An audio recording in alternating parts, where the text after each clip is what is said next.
Purihin po ang Diyos at tayo po ngayon ay tatalakay ng isang paksa na alam ko po, ako'y naniniwala, ang anumang bagay patungkol sa Diyos ay hindi po nalalaos. Hindi naluluma at ito po ay ang patungkol po sa mga bagay na nagawa ng dugo ni Kristo. Kanina po sa TV may naririnig kami, may nangangaral. Napakahirap ng kanyang pangangaral dahil puro siyensya.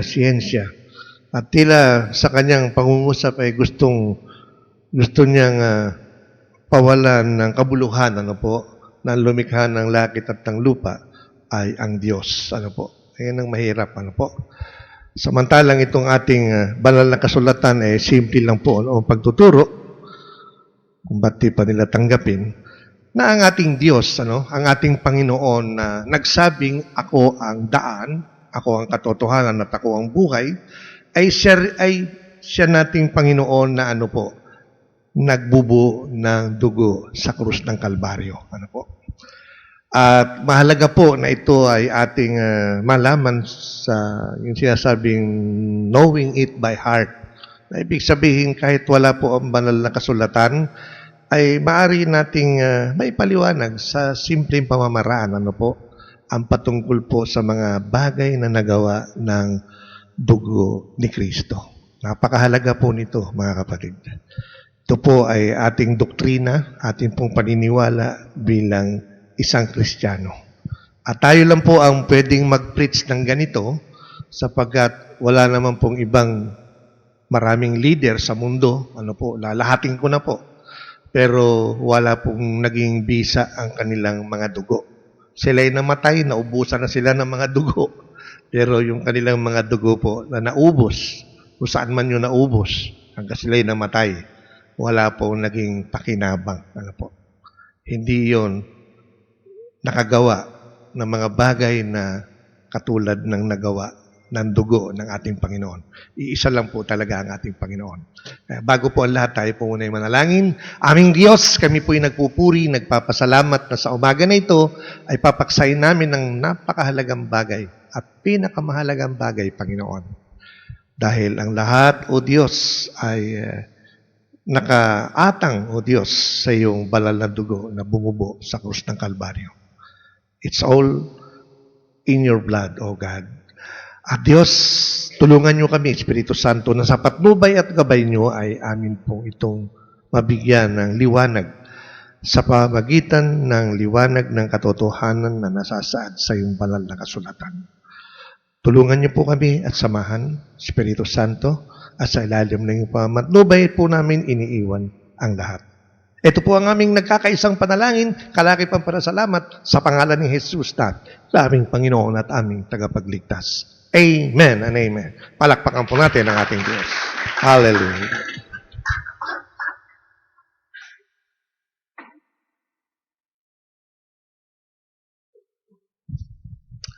Una po, sa pamamagitan ng dugo ni Kristo, tayo po ay naligtas sa poot ng Diyos. Yeah. Tingnan po natin ang sinasabi ni Pablo sa Roma. Sa Roma po, Kabanata 5,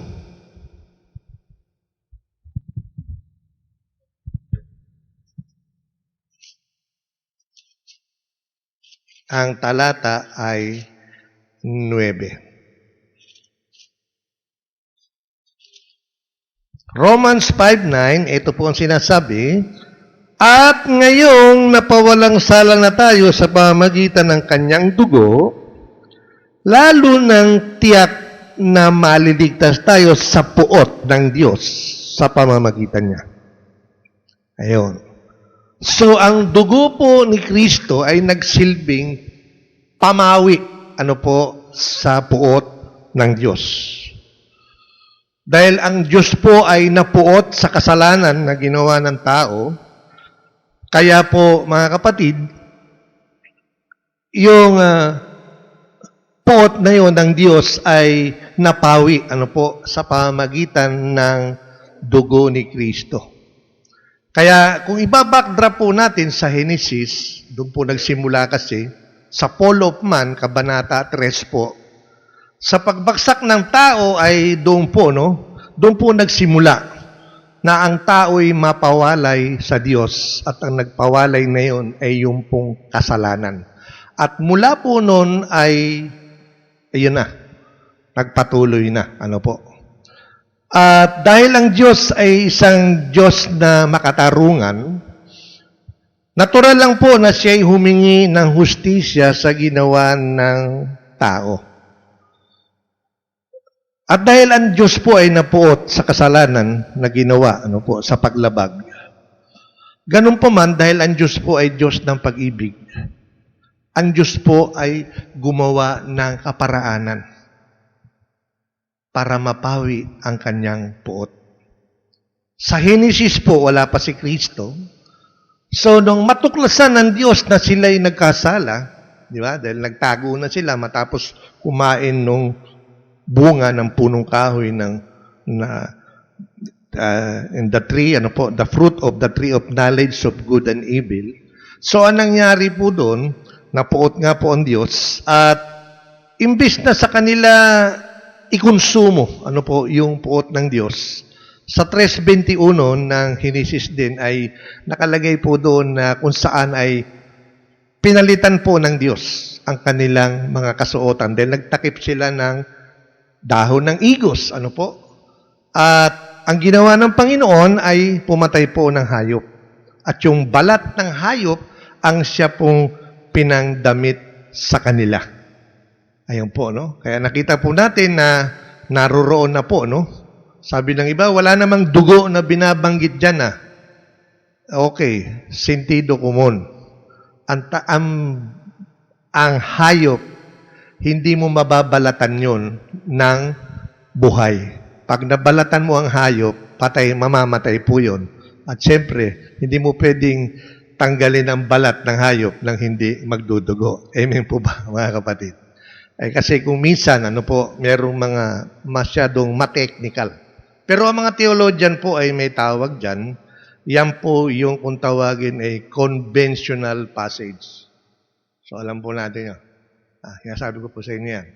Conventional passage, na ibig sabihin, wala ang dugo ron, pero pwede mong sabihin naroon dahil doon sa sinasabing sila pinalitan ng Diyos ang kanilang kasuotan sa pamagitan ng balat ng hayop. So, ibig sabihin, hindi naman mabibihisan ba sila ng balat ng hayop kung buhay yung hayop? Siyempre, pinatay nga ng Diyos. At doon, pinakita na ng Diyos na sa inyong kasalanan ay pwede ang pamalit. Ang naging kapalit, dahil sila ay mahal ng Diyos sa kabila ng kanilang paglabag, ay ang Diyos po, humingi pa rin doon, ng kabayaran, ng hustisya sa kanilang ginawa. Kinonsumo po doon sa hayop. Ayan, po. Na pagdating ng panahon, ang ikukonsumo po para bayaran, para mapawi ang puot ng Diyos. Ang climax na po nun, si Kristo. Ayan, po. Nasa pamamagitan ng kanyang dugo na umagos sa krus ng Kalbaryo, napawi po ang puot ng Diyos. Kaya po, maski nung panahon ni Moises, pag nagagalit si Yahweh, kung tayo po yung nagbabasa ng first 5 books, matutunghayan po natin yan, ano po ang ginagawa nila? Dali, maghandog tayo, pumatay tayo, nagagalit si Yahweh. Maghandog kayo, sabi ni Moises. Naghahandog sila, pumapatay ng hayop. So yung dugo ng hayop, nagsisilbing pamawi sa puot ng Diyos na kanilang pinagkasalanan ng oras na yon. Kaya yan po, At dito, mga kapatid, hindi po ito dugo ng hayop. Sinong araw, yung mga dugo na yon, paglalarawan lamang ng Kristong darating. Kung yung hayop ay naging pamalit sa kanilang kasalanan, kung yung dugo ng hayop ay nakahupa sa puot ng Diyos, lalo pong higit ang puot ni Kristo. Kaya maliwanag na sinabi ng Roma, na sa pamamagitan, at ngayong napawalang sala na tayo sa pamamagitan ng kanyang dugo, lalo ng tiyak na maliligtas tayo sa puot ng Diyos sa pamamagitan niya. Ayan po, mga kapatid. Kaya dyan, maliwanag po. Ang Diyos, galit sa kasalanan, napupuot sa kasalanan. Pero sa makasalanan, hindi. Naroon ang kanyang habag. Amen, mga kapatid. Ikaw at ako, tayo nung araw, kasama doon. Pero ngayon, napawi ang puot ng Diyos sa atin dahil sa dugo ni Kristo na ating tinanggap bilang Panginoon. Amen, mga kapatid. Kaya maliwanag po yan. Kaya yung sinasabi nating God hates sin, but God loves the sinner. Totoo po yun. Dahil kung titingnan po natin, for God so loved the world, sino ho bang namamahay sa mundo? Di ba? Puro makasalanan. Dahil mahal ng Diyos, yung mga makasalanan nasa mundo, He gave His only begotten Son. So that whosoever believe in Him shall not perish. Para hindi mapahamak. Kundi bagos magkaroon ng buhay na walang hanggan. So, maliwanag. Ano po? Ayan. Mahal tayo ng Diyos. Ano po? Kaya si St. Agustin, sabi nga niya, ano nga ba meron ng tao at lokong-loko ang Diyos? Yan.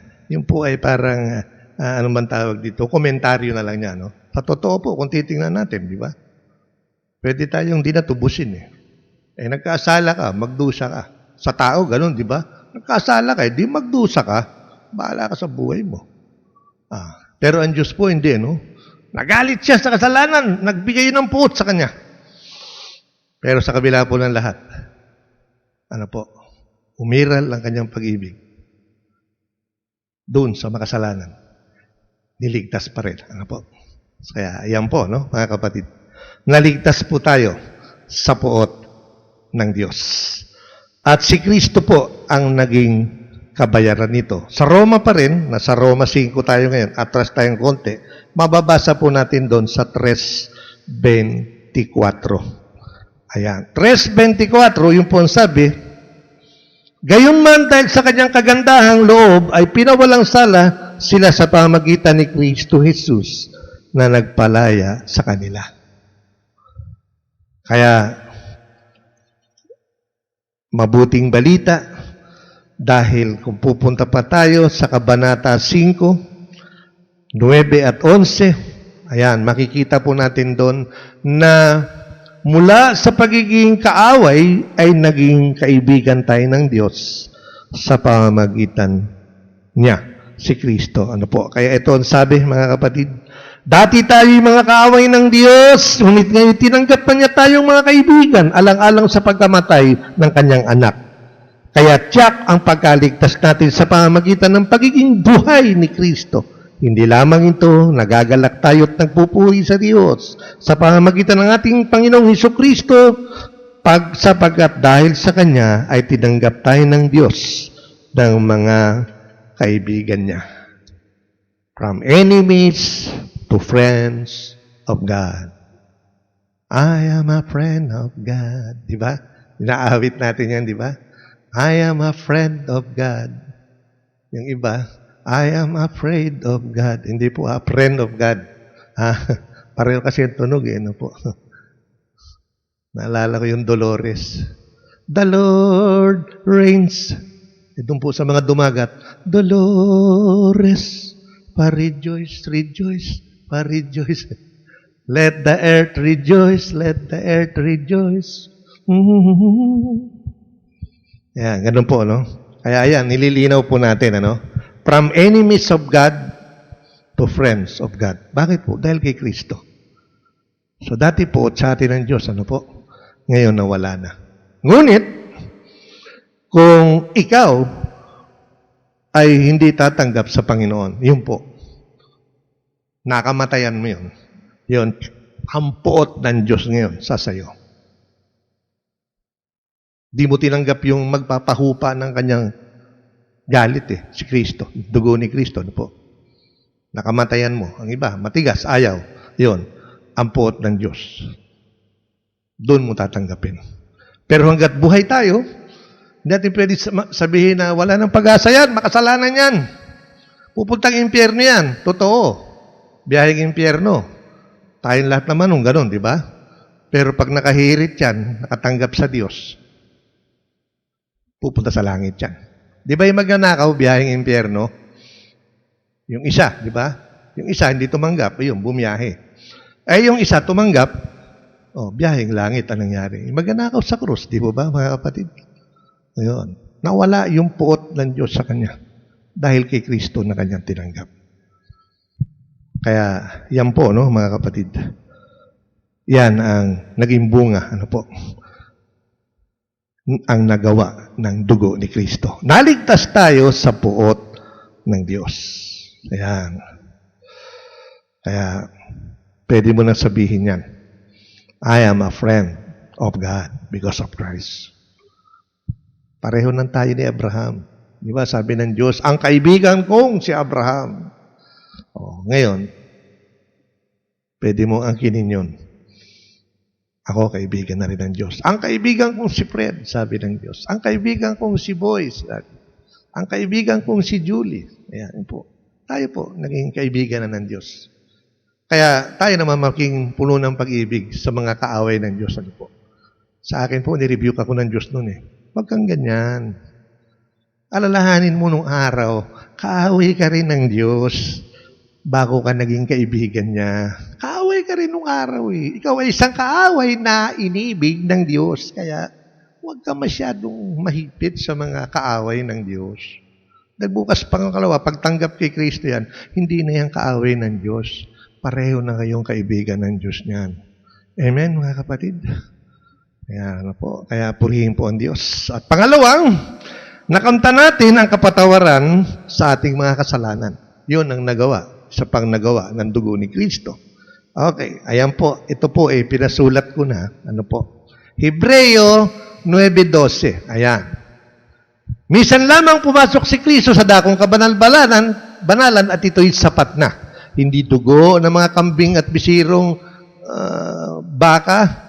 Baka ang kanyang dalang handog, hindi bago yun, baka. Hindi mga kambing at bisirong baka ang kanyang dalang handog, kundi ang sariling dugo sa ikapagpapatawad ng mga kasalanan natin. Kasi nung araw, nag-atonement sila, for the forgiveness of their sins. Ang Leviticus po ay, mababasa po natin yan, yung mga paghahandog na kanilang ginagawa. Kung mapapansin nga po natin yan, pag mayaman ka, toro, baka, toro, kung may igi ka lang, kambing, tupa, kung walang-wala, mag-asawang bato-bato na lang, o kaya yung grain, wala ring ligtas. Basta kahit mahirap kay mayaman, naghahandog po yan. Noon, atonement, for their sins. Ayan. Pero ang climax nga po noon, ayan na, si Kristo.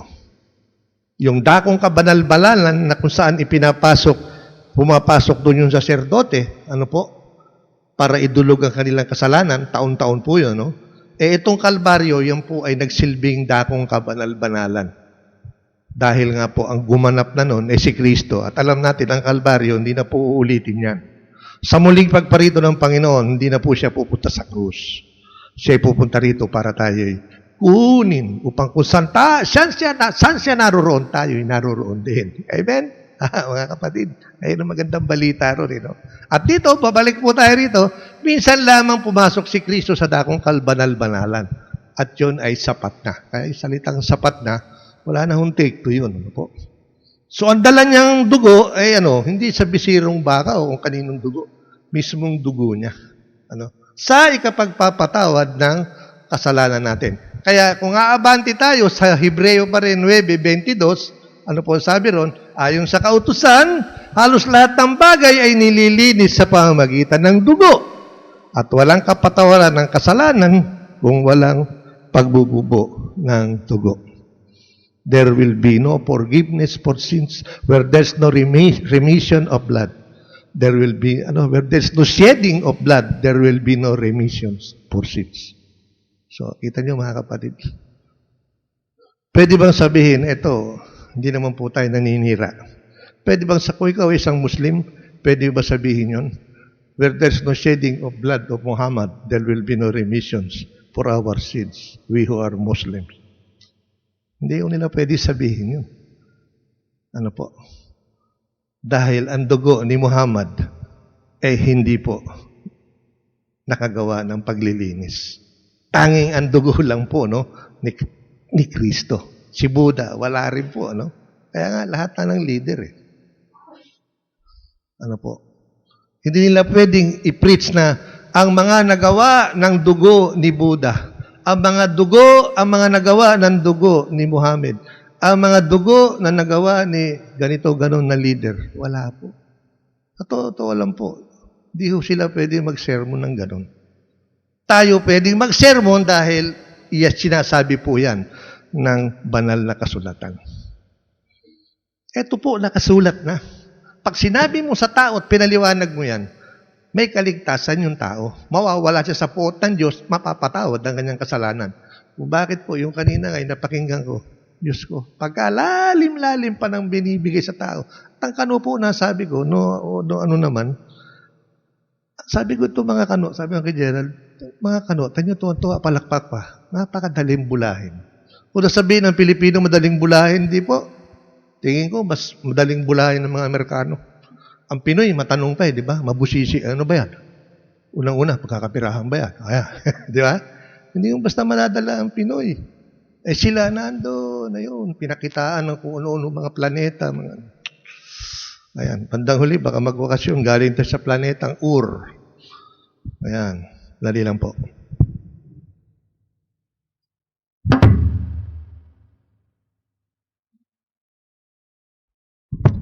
Ganyan po ang mundo, ano po?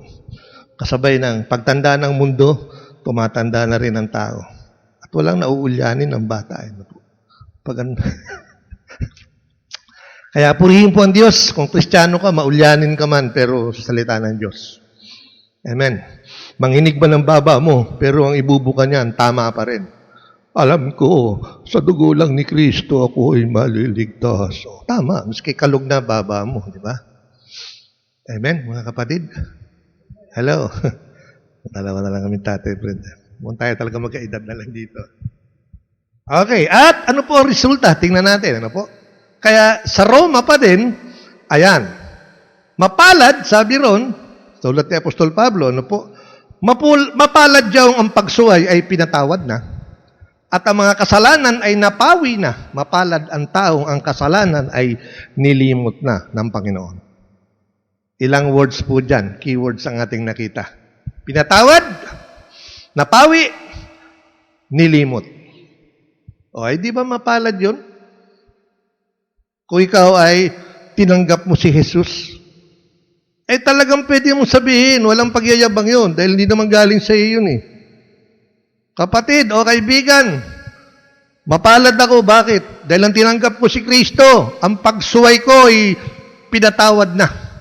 Ang mga kasalanan ko'y napawi na. At ang mga kasalanan ko'y nilimot na ng Panginoon. Di ba yun ang sabi ng Lord, di ba? Your sins I'll remember no more. Oh, di ba? Eh, ilang sabihin sa'yo na may utang ka. Brad, magkano utang mo sa akin? 2,000? O, yan mo na. Kalimutan na natin yun. Huwag mo na akong bayaran. Hey! Di ba? Mapapalundag ka. 2,000 lang yun. Di ba? Parang kumbaga sa ano, wala na, pinawi ko na. O ito listahan, o sirain ko na. Bayad ka na. Yung sinabi mo sa akin, babarayan mo ako sa Subado, o ito na, pupunitin ko na. Mag-iingat kayo pag may humiram sa inyo. Ha? Kailan na bayad dito? Magala, babarayan kita. Kailan? Sa Subado. Babayaran daw ako sa Sabado. Kado ka no, masusuba ka na. Subado. Dalawa lang, isang nangungutang, isang nagpapautang, at isang nanunuba. Ano po? Ngunit purihin ng Diyos, ano po? Sa Lord, walang subaan. Ano po? Kaya yan, mga kapatid, tandaan po natin yan. Totoo po yan. Yan ay sabihin natin, hindi yan pampalubag loob sa iyo na tumanggap kay Kristo. Dahil yan po, kinote po yan, Roma. Sulat po ni Apostol Pablo. Diba, mga kapatid? Pero yan po ay kinote niya doon sa sinabi ni David. Dahil prior to that, yung mga talatang yan, ano ba, ba't pasablay-sablay ata ang ating ano? Bayad naman tayo sa Meralco, ah. Ayan. Okay. Kaya ayan, ano po? Mapalad yung mga pagsuway ay pinatawad na, mga kasalanan ay napawi na, at mapalad ang taong ang mga kasalanan ay nilimot na ng Panginoon. talagang mapalad ka. Di ba? Kaya walang Kristiyanong sawing palad. Amen! Sa drama lang yung sawing palad. Iyak ka. Sa drama lang yun. Yan. Kaya, dapat nanonood tayong drama, magbasa rin tayo ng pinakamagandang drama, ang drama ng ating Panginoon sa Biblia. Amen, mga kapatid. Para pag natunghayan mo yan, mapalad pala ako. Ayan. So, wala na pala. Napawi na. Ang kasalanan ko nilimot na ng Panginoon. Aba, talagang daig mo pa ang tumama sa loto noon. Ano po? Tumama ka nga sa loto. Kung ang puot naman ng Diyos nasa iyo, ay delikado yun. Ano po? Mamamatay ka ng hindi mo makakamtan ng kapatawaran, mahirap yun. Pagdating ng oras, accounting na. Ano po? For it is appointed for man to die once, after that judgment. Nang mabigat. Ano po? Pero sa Kristiyano, okay lang.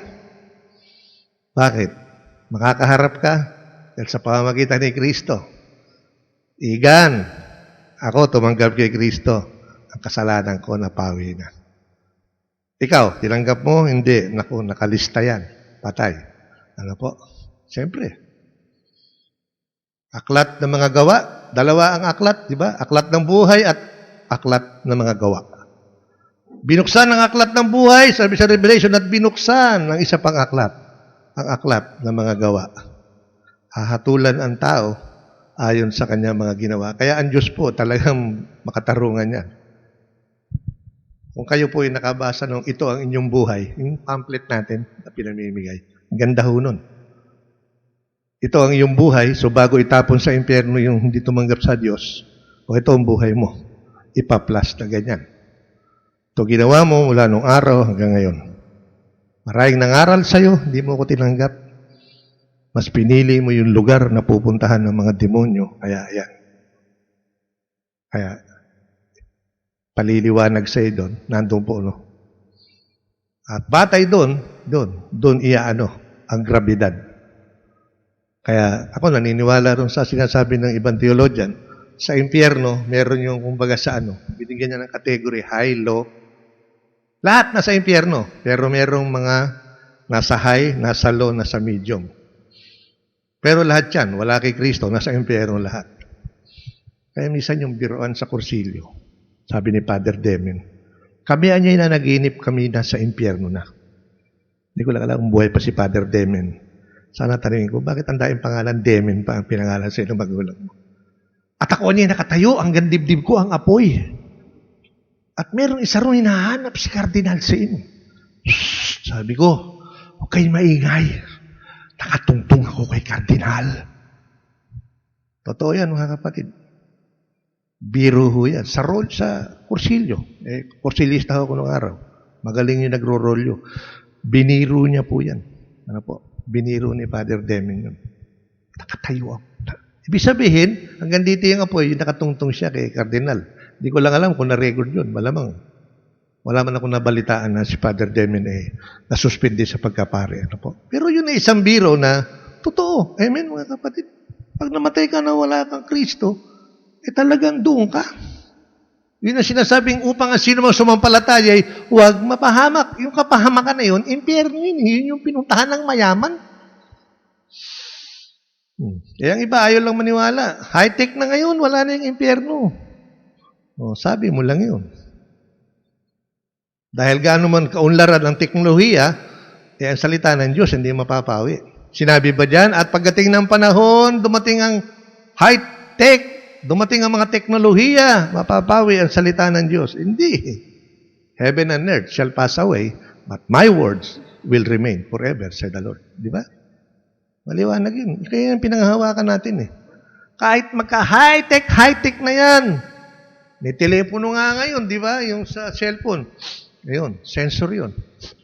Dati, pinapawi mo pang ganun Ngayon, sumusunod yung mabigat na pag nasira sensor nung sira na ang phone mo. Pero, di ba? Kita nyo? Huwag kayo magtaka, pagdating ng oras, nakagano na lang. Pag sinabi sa cellphone, mag-off ka na. O-off na yun. Grabe, po. Pero purihin ang Diyos, mga kapatid. Kaya po ako talaga, mahal na mahal ko ang Biblia dahil yun ang atin. Pag hawak mo ang Biblia, mga kapatid, walang virus yan. Amen? Yung cellphone mo, gano'n man ka-high-tech o ano, pag na-virus yan, yung computer mo, tepo ka na. Ito, walang virus to. Itong Bible, yung mga hawak nyo. Di ba? Kahit brown out, okay pa rin yan. Di ba? Kung mawala langit at lupa, sabi ng Diyos, ang salita ko, di pa rin magkakabula. Kaya, dapat, hindi natin to ipagpalit. Amen, mga kapatid. Sa loob, alam niyo mga kapatid, kaya ako'y saludo sa mga taong gutay na ang Biblia, dala-dala pa rin. Totoo po yun. Ako, kung tatanungin niyo, kung mas gusto ko yung Biblia kung luma, pag binigyan mo kong bago, alam ko yung mga hahanapin ng mga libro. Kaya lang po, hirap ako sa talata. Luma akong Biblia, may mga guhit yan, may mga ano. Pag natunghayan ko yung guhit, alam ko na. Pati paliwanag doon.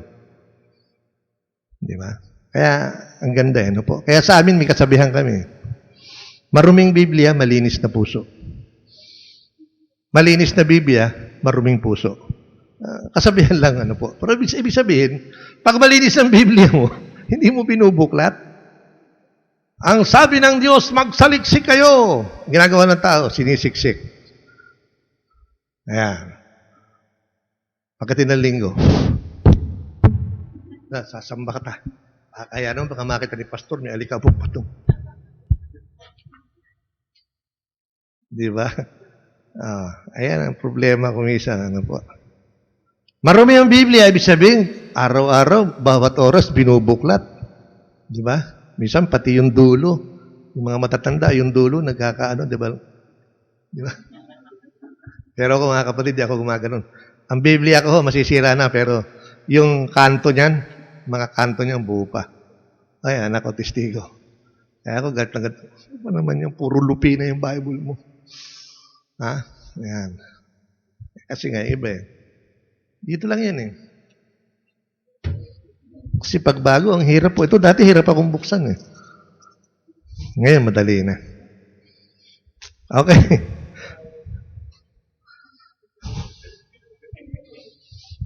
Pati sa pera, ganun din. Eh. Magkano?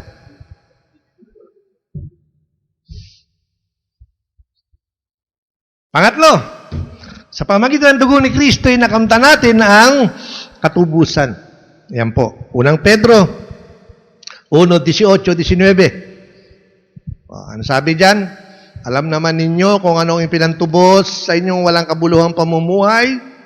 Ang itinubos sa inyo hindi katulad ng mga ginto o pilak na nauubos o nasisira, kundi buhay ni Kristong inihain sa krus. Yan po, sinasabi sa unang Pedro 18:19. Ayan, ano po. Kaya mahalaga po, no? Sa background po niyan, panahon ni Pedro ay panahon po ito ng mga Romano. Nina Nero, Nina Caligula, yung mga baklang emperador. Malulupit ho yan. At sa kanila, yung pagiging malaya, no? Alipin, mahalaga po sa kanila yan yung salitang alipin. Dahil sa totoo lang po, mas lamang ang bilang ng mga alipin sa Roma noon kaysa sa mga malaya. Ano po? Kaya yung salitang katubusan para sa kanila, ano po, ay napakahalaga. Ano po? Napakahalaga po niyan. Okay. Ngayon ko lang naisip, hindi ho nakalista ron. Naisip ko lang, ito napaliwanag ko na noon, paliliwanag ko ulit. Sa kanila po kasi yung aklat na katubusan sa Griego, tatlo ho yan. Agorazo, exogorazo, at lutro. Ayan. Yung agorazo, binili ko tong alipin na ito para ariin ko. Sa bahay, nadaling ko. Gagawin kong chimoy. Yung isa naman, negosyo. Bibiling ko yung alipin. Wow!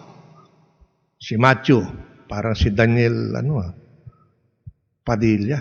Bibiling ko to. Pagkakakitaan ko to. Bibiling ko para ibenta uli. Ayan, nabili ko ng 30 denaryo. O, ayan, 300 denaryo. Kita mo naman. Ganda lalaki niyan. O. Ganyan na mga hipuan sa mga alipin eh. Braso mo, to. Titingnan. Pag matibay ang pigi, matibay sa, ano yan, sa trabaho. O, ayan, 300 denaryo. Tubo na siya. Ano po? So, lumaya ka doon sa tindahan ng mga alipin, hindi para, alilain, kundi para ibenta uli. Yung isa naman, binili kita, saan mo ko dadalhin, bossing? Sa inyo? Hindi. Malaya ka na. Lutro. Yun. Tayo na lutro. Binili tayo ng dugo ni Kristo, di ba? Nakamta natin ang katubusan. Nalutro tayo, mga kapatid. Ano? Kaya yung pong katubusan, yung redemption, matindi ho ang tunog niyan sa mga alipin, na dating mga alipin na naging Kristiyano. Kaya, ano? Alipin ako pero pinalaya na ako ni Kristo. Ayun. Parang yung mga nasa bilibid, yung mga, nung nagba-Bible study ako ron. Sabi nung isa nagpatotoo, ako po ay nakakulong sa 4 na rehas. Pero alam ko, kahit kami nakakulong sa 4 na sulok ng mga rehas na ito, ang aming mga puso at kaluluwa at espiritu ay malaya kay Kristo. Palakpakan yung mga nakarnin. Totoo po yun. Amen? Meron mga tao nasa laya, pero nakakulong sa bisyo. Nakakulong sa kasalanan. Amen? Kaya dito, ano po, sabi niya, tinubos kayo. Hindi ng pera. Sinong araw talaga, ang tubusan noon pera eh. Sa slave market, pera-pera yan. Napanood yung Spartacus, ganyan, bentaha. Bumibili sa slave market. Pero tayo, binili tayo ng dugo ni Kristo, Nakamta natin ang katubusan sa pamamagitan ng dugo ni Kristo, dahil ang kanyang inihain mismo ay ang kanyang buhay. Kaya si Pedro, inaano sila. So, umayos kayo. Alam naman ninyo kung ano ang pinantubos sa inyong mga buhay na walang kabuluhan. Dugo ni Kristo ang pinantubos sa inyo, hindi pilak o ginto na nasisira. Kundi buhay ni Kristo ang inihain sa krus. Kung sa ating pay, umayos naman kayo. Yun po, Kaya pinaliwanag ni Pedro yun. Kaya tayo po ay ganun din ang ating pinangahawatan na nakamta natin ang katubusan sa pamamagitan ng dugo ni Kristo. Kaya kung sa'yo Kristiyano, yabang mo, tubos ka. Yes! I am redeemed by the blood of Jesus. Amen. Palakpakan natin ng Diyos, mga kapatid. Di ba may awit nun? I am redeemed by the blood of the Lamb. Yan. I am redeemed and I know I am. Di ba? Paus na ako. So alam natin, kinakanta natin yun, di ba? Kapag inaawit mo yun, talagang todo inda ka, di ba? Alam mo, tinubos ka. Nakamtan mo ang katubusan dahil hindi ka tinubos ng pera, tinubos ka ng buhay ni Kristong tinanggap mo bilang Panginoon. At kung itutuloy po tayo sa Hebreo 9:17, ito ang nagsilbing katiyakan sa lahat ng mga ipinangako ng Diyos. Sige po, punta tayo ng Hebreo 9. Ang talata po ay 15. Ayan.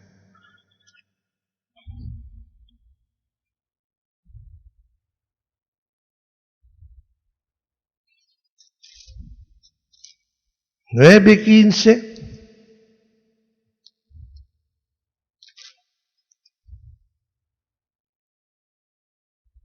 Si Kristo ang tagapamagitan ng bagong tipan sapagkat sa pamamagitan ng kanyang kamatayan, pinatawad ang paglabag ng mga tao nung sila nasa ilalim pa ng unang tipan. Dahil dito, kakamtan nga ng tinawag ng Diyos ang walang hanggang pagpapala sa kanyang ipinangako. Ayan. Nagsilbing katiyakan sa lahat ng ipinangako ng Diyos. Pangapat, nakamtan natin ang kagalingan. Ayan. Unang Pedro 2:24. Ayan. Without looking at the Bible, ito yung sinasabing, for by my stripes you are healed. Tayo'y gumaling dahil sa mga sugat na tinamo ni Kristo. So alam naman natin, ano po yung scourging at the pillars. Napanood natin, sa mahal na araw, makakapanood na naman tayo. Pinakamatinding scourging at the pillars, yung pong pinanood natin sa yung kay Mel Gibson. Ano ba yun? Ano yung kay Mel Gibson? Passion of Christ. Ano po? Kita po natin doon, hinahagupit ng Panginoon. So lahat po ng kanyang sugat, katubusan po yun. Kaya po, kung nakita nyo, pa ako'y nanalangin, Lord, sa pamagitan ng iyong mga sugat na tinamo sa krus na kung saan kami nakakaangkin ng kagalingan, inaangkin ko po ang kagalingan sa kasakitan ng taong ito. Kung ano man ang sakit. Ano po? Ayan. Naangkin po natin dahil yun po ang sinabi. Ano po? At hindi lamang po sa 1 Peter 2:24. Ano po? Dahil ito po ay ginamit po ni Pedro, kalagay dyan, ang salitang gumaling. Kayo'y gumaling dahil sa mga sugat ng tinamo. Ginamit ni Pedro ang salitang gumaling na may kaugnayan sa kaligtasan na kasama ang lahat ng kapakinabangan nito. Meron iba, hindi conforme dyan pero kundi, I'll not change my stand. Dahil yun nga po, at may supporting verse po tayo dyan. Sa lumang tipan, mga kapatid, punta tayo sa Isaiah. Isaiah 53, binanggit na po yun. 53:5. Dahil sa ating mga kasalanan, kaya siya nasugatan. He was wounded by our transgressions. He was wounded for our iniquities. Diba? Awit yan. Diba? Inawit. Dito kinuha yan. He was wounded for our transgressions. He was wounded for our iniquities. Ayan. Dahil sa ating mga kasalanan, kaya siya nasugatan. Siya ay binugbog dahil sa ating kasamaan. Tayo ay gumaling dahil sa pahirap na tinamo niya at sa mga hampas na kanyang tinanggap. Kaya nga, stripes, For by my stripes, you were healed. Mga latay po yan, may katumbas yan, yung mga kasakitan natin. May mga latay, kasama ho yan sa tinubos. Okay. So, yan ang sabi, po? Kaya si Pedro naman, kaya dito naman po sa Hebreo, Mateo 8, ayan. Sa Mateo 8, mga kapatid, yan ang sa New Testament. Old Testament yung kinuha natin kanina.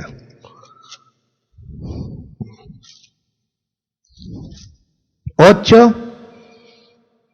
16, 17.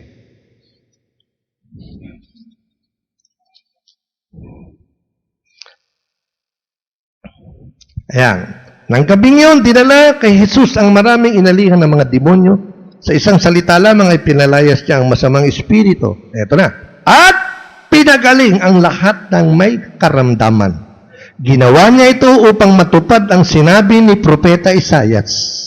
Kinuha niya ang ating mga kahinaan at binata ang ating mga karamdaman.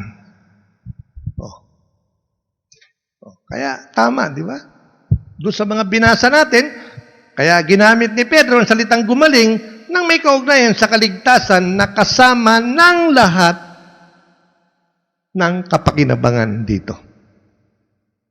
Hindi lang yung naligtas tayo, kundi pati sa kasakitan. Everything follows. Hindi lang tayo tinubos sa poot ng Diyos, kundi kasama pati sa kagalingan. Di ba? Bakit may mga gumagaling sa pangalan ni Jesus? Kasunod na nga yun. Naaangkin natin yun. Bagamat ang Kristiyano nagkakasakit, hindi natin sinasabi wala tayong doktrina nun. Pag born again ka, hindi ka na makakasakit. Hindi ho totoo yun. Pagbasa ka ng pawis, bigla ka ng basa ng ulan, delikado ka. Diba? Ingat. Pero sinasabi natin, bagamat ang Kristiyano ay nagkakasakit, pero dahil may pangako ang Diyos sa ginawa ni Kristo, tayo'y nakaaangkin ng kagalingan. Bagamat nagkakasakit, nakakaangkin tayo ng kagalingan. So, yun po, Kaya, dyan po, maingat din tayo. Yung sinasabing, dapat as preachers, we know how to divide the Word of God. Right division, ano po. Yan. Kakasakit ang mga Kristiyano? Opo. Kala ko ba di na makakasakit? Hindi po. Nasa laman pa ho tayo, tinatalaban pa rin po tayo ng sakit. Si Kristo nga po, tinalaban ng pako eh. Di ba? Nasa laman tayo. Ayan. No? Pero, dahil sa kanyang ginawa sa krus ng Kalbaryo, ayan, may kaugnayan yun sa kaligtasan na kasama ang lahat ng kapakinabangan nito. Kaya po nakakaangkin. Bagamat nagkakasakit ng isang Kristiyano, ulitin ko, ngunit nakakaangkin naman po tayo ng kagalingan. Dahil sa mga latay na tinamo ni Kristo. Di ba? All by my stripes, you were healed. Di ba ang galing po nun, di ba? O, saksi kayo, di ba? Marami na rin kayo ng mga nilehans. Gumaling, di ba? Sa pangalan ni Jesus. Walang magic word. May lumpo. Diba? Sabi ni Pedro, silver and gold I have none, but in the name of Jesus of Nazareth, rise up and walk. And the lame man walk. Nagsayaw na yung lumpo. Hallelujah. Di ba? O, isipin po natin yun. Ano? Yun ay nangyari pagkatapos ng Kalbaryo. Tapos nang mag-alay ng buhay ang Panginoon nun, di ba? Nangangaral na sila sa mga templo-templo, sa mga lugar-lugar. Ano po? Kaya ang kanyang sabi, wala akong pilak o salapi, pero kung ano meron ako, bibigay ko sa iyo. Tayo mga Kristiyano, meron tayo nun. Amen? Kahit wala kang salapi, pero meron ka nung mas mahigit pa sa salapi. Amen? Oh, amen. Okay, last. Nilinis tayo nito sa ating karumihan. Ayan. Marumi ho tayo eh. Ayan. Kaya, sinulat po natin to. Isaiah 18, 1:18, di ba? Gaano man karumihan yung kasalanan, handa ako ipatawad ang lahat ng yan. Kahit na kayo'y maruming-marumi sa kasalanan, kayo'y magiging busilak sa kaputian. Though your sin are red as scarlet, I will make them white as snow. Kasing puti at kasing busilak ng niebe. Ano po? Ayan. Busilak sa kaputian. So, alam natin yung busilak sa kaputian. Ano? Ayan. Kaya, ang mabibigay po natin example dyan, para maging malinaw, yung halimbawa, di ba? Sige sa mancha. Ayan, di ba? Yung na-advertise, puro mancha na. Magaling yung detergent. Pumuti ulit. Ano po? So, ang katumbas, tayo naman, marumi na sa kasalanan. Ano po? Kaya hindi problema sa Diyos yung kasalanan. Ang problema ng tao ay yung paglapit. Ayan. Dahil ikaw man ang pinakamakasalanan, walang kasalanan, gaano man niyang kalaki na hindi pwedeng hugasan ng dugo ni Kristo. Kaya si Pablo, di ba, may pagmamalakis yung kanyang salita, di ba? Bagay, sabi naman niya, wala man akong pinagmamalaki kundi ang krus ni Kristo. Kaya nasabi niya sa Korinto, di ba, na of all the sinners, I am the worst. Sabihin, si Pablo, maraming pinapatay ho yan, mga kapatid. Hindi mabait na tao si Pablo. Di ba? Kung di nga lang inawat ng Diyos yan, di ba, sa Damascus, doon na lang siya humanggat, di ba? Gandiyan ka na lang. Papunta ho siyang Jerusalem noon. Papapatay niya yung mga Kristiyano. Sabi ng Diyos, tama na, gandiyan ka na lang. Di ba? Road of to Damascus, di ba? Kaya, yon mga kapatid, Kaya sabi niya, of all the sinners, I am the worst, but by the grace of God, I became an apostle. Dahil sa kagandahang loob ng Diyos, naging apostol pa ako. Kaya ibig sabihin, kahit maruming-marumi tayo, po? Kaya minsan yung mga kasalita, minsan may matutunghayan tayo, at yun po, naririnig ko rin nung araw, naku, di mo alam, ang bigat ng kasalanan ko. Wala nang kapatawaran. Diba, naririnig natin yun? Minsan sa drama rin. Napakasama mo. Hindi ka na pwedeng patawarin ng langit. Wala kang puwang na mabuhay sa daigdig na ito. Dapat sa iyo'y mamatay. Ayan, po. Ngayon, naririnig mo yun. Hindi mo alam ang Biblia. Parang matatanim sa isip mo na siguro nga, pagka ang tao ubod ng sama, wala nang puwang sa kalangitan to. Diba? Maiisip mo yun. Imposible nang pumunta ng langit yan. Napakasama niyang kapitbahay kong yan. Sa impyerno na ang tuloy niyan. Ikaw na nagsasalita, mabait ka.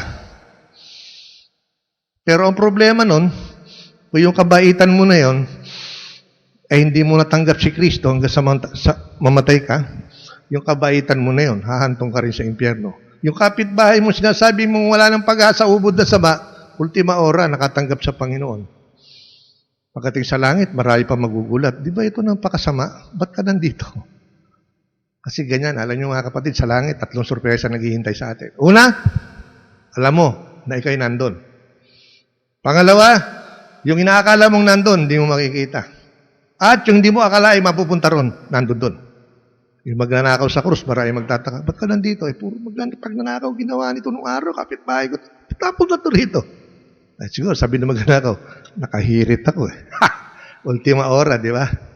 Sinabi ko, Lord, remember me when you are in paradise. Tinugon ng Panginoon, kaya ako nandito. Yung isang kapitbahay natin, ang bait nun ah. Ayun na nga eh. Naalala ko yung sermon ng isang Baptist preacher. At sila'y dinala sa impyerno ng kanilang mabubuting mga gawa. Bakit? Umasa sa mabuting ginawa niya eh. Tingin niya sa sarili niya, qualified na siya dahil puro mabuti ginagawa niya. Hindi niya alam, yung kabutihan na ginagawa niya yun, pagpapala lang ang kanyang makakamtan doon. Pero sa pamantayan ng Diyos, kung sa kaligtasan mo ilalagay, hindi ho. Dahil ang pamantayan ng Diyos sa kaligtasan, si Kristo. Yun po eh. Kaya tama yung preacher. Namatay siya na siya'y nanalig sa kanyang mabuting gawa na siya'y maliligtas doon. Sabi nga ni Pablo, di ba? Hindi sa gawa upang walang dapat magmalaki. Walang dapat ipagmalaki ang sino man.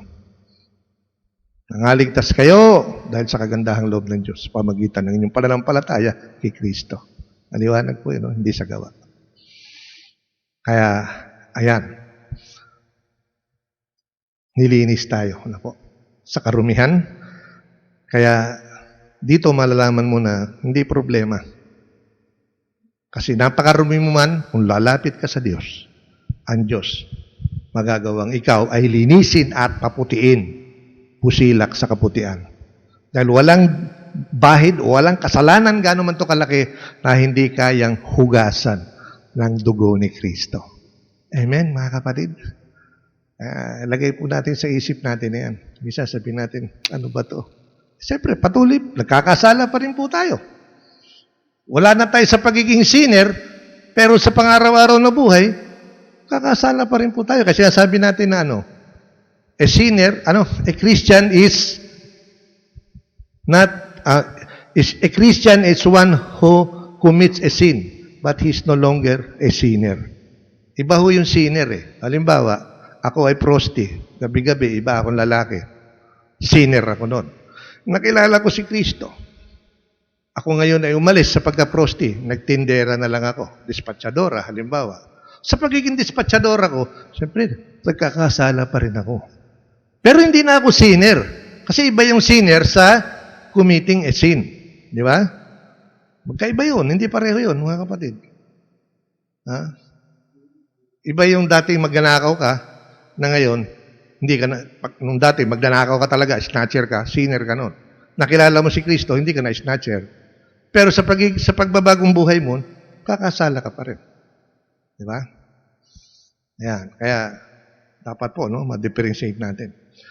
Kaya, ayan, mga kapatid, purihin ng Panginoon, dahil po sa dugo ni Kristo, yung dating mapula sa kasalanan, as white as snow na po. Dahil po kay Kristo. Sa totoo lang po, ang tingin sa atin ng Lord, malinis. Bakit? Dahil kay Kristo ang tinanggap natin. Di ba?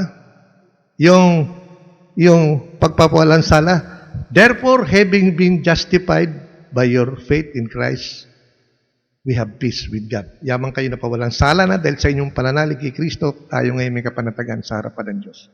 Yung napawalang sala, hindi ibig sabihin nun ay wala ka ng kasalanan.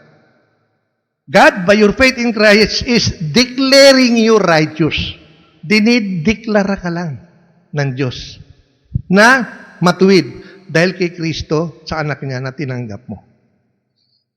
Kaya ang tanong, paano nagiging matuwid ng isang tao? Nagiging matuwid ng isang tao sa pamamagitan ng kanyang pananampalataya kay Kristo. Matuwid ka, pastor? Yes. Dahil kay Kristo ang tinanggap ko. Hindi dahil ako'y pastor, kaya ako matuwid. Hindi po. Kakasala pa rin ako eh. tatampo pa rin ako. Baka akala nyo, di ba? Nagagalit pa rin ako. Lahat ho tayo. Maring iba't ibang grado sa paghuhubog, pero lahat tayo hinuhubog. Maring sa iba, pang elementary, yung iba pang high school na, ang iba college na. Pero lahat kayo nag-aaral. Amen? Lahat tayo hinuhubog. Attendee, manggagawa, pastor, iba't iba. Pero lahat tayo nasa paghuhubog. Ang graduation nito saan? Sa langit na. Kaya nga, justification has been. Tapos na yun. Justified tayo sa ating pananampalataya kay Kristo. Sanctification is being. Ayan, kasalukuyan tayo ngayon. Glorification will be pa yun. Futuristic pa. Nandito tayo sa is being. Ano po? Pero purihin ng Diyos dahil tinanggap mo si Kristo, sa mata ng Diyos, malinis ka. Mapula ka, hindi. Demonyo ka, hindi ako mapula. Dati, mapula ako, ngayon hindi na. Sa paningin ng Diyos, ako'y maputi na. Bakit? Dahil sa dugo ni Kristo. Lahat ng kasalanan ko. Walang kasalanan, demonyo ka na hindi kayang paputiin ng Panginoon ko. Ayan, di ba? May batayan tayo, salita ng Diyos. Oh. At, tutugunin yan ng Hebreo, jis-jis. Kaya, Old and New Testament. Ano ang sabi? Nakasulat na rin dyan. At dahil sa kanyang pagsunod sa kalooban ng Diyos, dilinis tayo ni Jesucristo sa ating mga kasalanan sa pamamagitan ng minsang pag-aantog ng kanyang sarili at yun ay sapat na. Once and for all. Oh. Doon sa krus ng Kalbaryo. Kaya nung sabihin nga ng Panginoon, it is finished! Ayun na. Ang sagot naman ng Ama, Amen. Tapos na nga anak. Kaya lahat ng mananalig sa iyo, ipapahayag kong matuwid at malinis, papasok sa aking kaharian. Mga kapatid, yan ho ang ating pananampalataya. Kaya tunay po ang lahat ay it all lies in the blood of Jesus. Ano po? Kaya ang demonyo takot po dyan. Ang demonyo hindi takot sa krus. Ang demonyo ay takot doon sa gumanap sa krus. Amen, ha, mga kapatid? Nakakala ng iba, may krus ako, takot ang demonyo yan. Nakakala mo. May krus ka nga, wala ka naman tatak ng Holy Spirit, di ba? Wala ka namang sprinkle ng blood ni Jesus. Alam ng demonyo, hindi ka anak ng Diyos. At hindi takot ang demonyo sa krus. Ulitin ko, takot ang demonyo sa gumanap sa krus. Sino yung gumanap? Si Kristo. Dahil alam niya, yung dugo ni Kristo na umagos, yun ay dugo ng katagumpayan. Yun ang tumalo sa kanila. Ano po? Taladala ng Panginoon yun sa langit. Tinanggap ng Panginoon. Ng Diyos, ng Ama. Ano po? Kaya tayo, yun po ang ating batayan. Kaya kung wala ang dugo ni Kristo, nga po tayo. Yan po. Kaya hindi tayo nagyayabang, ano? Kaya tama si Pablo, wala akong pinagmamayabang, kundi ang krus lamang ni Kristo, talagang pwede mong ipagyabang. O yung iba nga, pinagmamayabang yung siyensya. O di tayo naman, ipagyabang natin yung krus ni Kristo. Diyan, sa krus na yan, nabubo ang dugo ng aking Panginoon. Alam mo ba, igan ang nagawa ng dugo ng aking Panginoon tinanggap ko? Naligtas ako sa poot ng Diyos. Tapos, ano mo, nakamtan ko ang kapatawaran. Tapos, ano pa, nakamtan ko ang katubusan.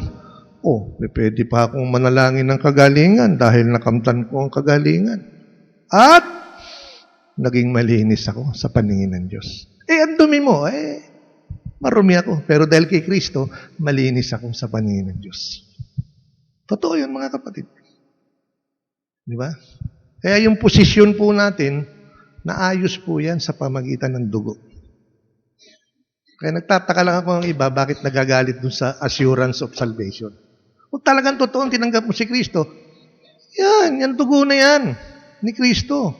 Yan ang ating assurance. Ang effectivity ng dugo ni Kristo ay kahapon, ngayon, pati sa darating. Hindi yung kahapon lang at ngayon, paano sa darating? Naku, baka makatulog, baka pagtulog ko na nakapag May napagalitan ako, nakatulog na bangungot ako. Yung nga sabi ni Spurgeon, hindi ganun. Ano, sabi ng demonyo, kita mo, napamura ka, nabigla ka, kasalanan yun. Tamo na, sa impyerno ka ngayon. Di lalabas, yung kasalanan mo, nasa hindi mo sadya, nabigla ka, nakapagmura ka, nadala ka sa impyerno. Parang nadaig ang dugo ni Kristo. Meron bang kasalanang nadaig ng kasalanan ng dugo ni Kristo? Di ba? Maari bang madaig ang dugo ni Kristo ng anumang kasalanan? Hindi. Di ba? Kaya nga yun ang ating katiyakan. Ano po? The blood of Christ, the effectivity of blood of Christ is yesterday, today, ngayon, at pati sa darating. Kung hindi, di sana ang Biblia hindi na nagsabing ang pinanahanan ng Diyos, ng anak ng Diyos, may buhay na walang hanggan. Ay kung may buhay ka na walang hanggan, may kontrata ba yun? To them I give eternal life. No one can snatch them out of my hand. To them I give eternal life. Ano yung kontrata na yun? Never-ending contract yun. Amen, mga kapatid?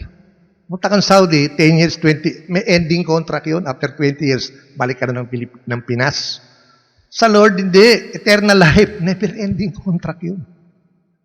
Because of the blood of Jesus. Ano po? Kaya ganyan po, no? Ang kahalagahan nito at bagay na nagawa sa atin. Sayang, nung Miyerkules, wala po kayo. Nag-preaching naman si Alan. Pinaliwanag naman niya yung mga bagay na nakamtan sa Panginoon. Kaya nga, ang tanong daw ba, matapos mong malaman to, aalis ka pa ba? Ang ganda ho, di ba? Di ba si Pedro, tinanong din ng Panginoon, kayo din ba aalis? Hindi po, Panginoon. Di ba, nag-aalisan na yung iba. Ilan na lang sila na iwan. Kayo, aalis din kayo? Iwan nyo ako. Hindi po, Panginoon. Sa inyo namin nakita ang buhay. Hindi po kami aalis. Tama ang ginawa ni Pedro. Di ba? Ganon din po tayo. Amen? Amen, mga kapatid. So, purihin po ang Diyos, mga kapatid. At ito po ang ating konklusyon. Pakibigay na lang. Magalak tayong mga Kristiyano dahil doon sa krus ay binuhos ni Kristo Jesus ang kanyang dugong walang sala upang alisin ang ating mga kasalanan at ipagkasundo tayo sa Diyos upang makasumpong tayo ng biyaya, awa, pagpapala at kaligtasan patungo sa buhay na walang hanggan.